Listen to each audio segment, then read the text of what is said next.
మనవాద ఉన్మాది అయినటువంటి ఒక advocate lawyer ఇవాళ బూతుతో విసరడం అంటే ఈ దేశంలో ఉన్నటువంటి వ్యవస్థ పైన దాడి చేయడమే, ఈ దేశ బడుగుల పైన దాడి చేయడమే, ఈ దేశ భారత రాజ్యాంగం పైన దాడి చేయడమే.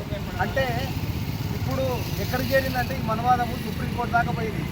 ఈ రాజ్యాంగాన్ని రచించే ఈ దేశంలో ఉన్నటువంటి ప్రతి పేదవాన్ని కూడా రక్షించేటువంటి ఒక న్యాయస్థానంలోనే, ఒక అత్యున్నత న్యాయస్థానంలో ప్రధాన న్యాయమూర్తిగా ఈ అవమానం చేస్తున్నటువంటి ఈ బీజేపీ ఇవాళ దేశంలో ఏ వ్యవస్థను కూడా మరి ఉండనివ్వకుండా కేవలం ఈ వ్యవస్థల్లో మనువాదాన్ని, సనాతన ధర్మం పేరు మీద ఇవాళ దేశంలో అందరినీ కూడా మనువాదులుగా తీసుకురావాలనే ఒక మూర్ఖత్వమైన ఆలోచనతో ఈ భారతదేశం పైన దాడి చేస్తూ ఉంది.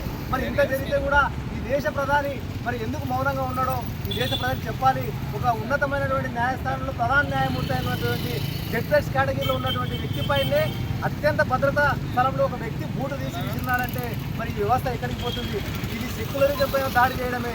మరి ఈ బీజేపీ ప్రభుత్వము మనువాద ప్రభుత్వంగా మారే పరిస్థితులు ఉన్నాయి. మరి అందుకే ఆ రోజు అమిత్ షా కూడా పార్లమెంట్లో అంబేద్కర్ని కూడా ఎగతాళి చేసి ఈ అంబేద్కర్ అనడము ఎంత దుర్మార్గము.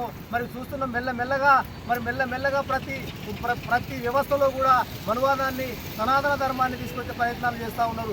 ఈ దేశంలో ఈ లౌకిక దేశము బడుగు బలహీన వర్గాలు మరి ఇక్కడ బతకాలంటే, జీవించాలంటే చివరికి మనువాదంలోనే ఉండాలా, సనాతన ధర్మంలో ఉండాలనే ఒక రాజ్యాంగాన్ని తీసుకొచ్చేటువంటి దుర్మార్గమైన, మోసపూరితమైనటువంటి ఈ బీజేపీ ప్రభుత్వం, ఈ మనువాద ప్రభుత్వాలని తక్షణమే ఈ భారతదేశం నుంచి వెళ్ళగొట్టేయాలి. లేకపోతే ఈ భారతదేశానికి ముప్పు వాటిల్లుతుంది. సమైక్య స్ఫూర్తికి వ్యతిరేకంగా ఇవాళ బీజేపీ ప్రభుత్వం ప్రయత్నం చేస్తూ ఉంది. ఈ వ్యవస్థలన్నీ కూడా మరి చివరికి ఎటుదారి తీస్తూ అర్థం కాని పరిస్థితి. బడుగు బలహీన వర్గాలు ఈ దేశంలో బతకాలంటేనే భయపడే పరిస్థితిలో ఉన్నది. ఆయనకు ఉన్నటువంటి స్వేచ్ఛను కూడా చెప్పలేనటువంటి పరిస్థితిలో ఉన్నారంటే ఎంత దుర్మార్గమో మరి చూస్తూ ఉన్నాము. కాబట్టి తక్షణమే ఆ నిందితుడు, ఆ లాయర్ని కఠినంగా యావత్ కారాగార శిక్ష విధించాలని ఇవాళ మేము జోగులాంబ గద్వాల జిల్లా నుంచి స్వేరో ఆధ్వర్యంలో చేపట్టిన నిరసన కార్యక్రమానికి వస్తూ మద్దతు తెలుపుతూ దీన్ని తీవ్రంగా ఖండిస్తున్నాము.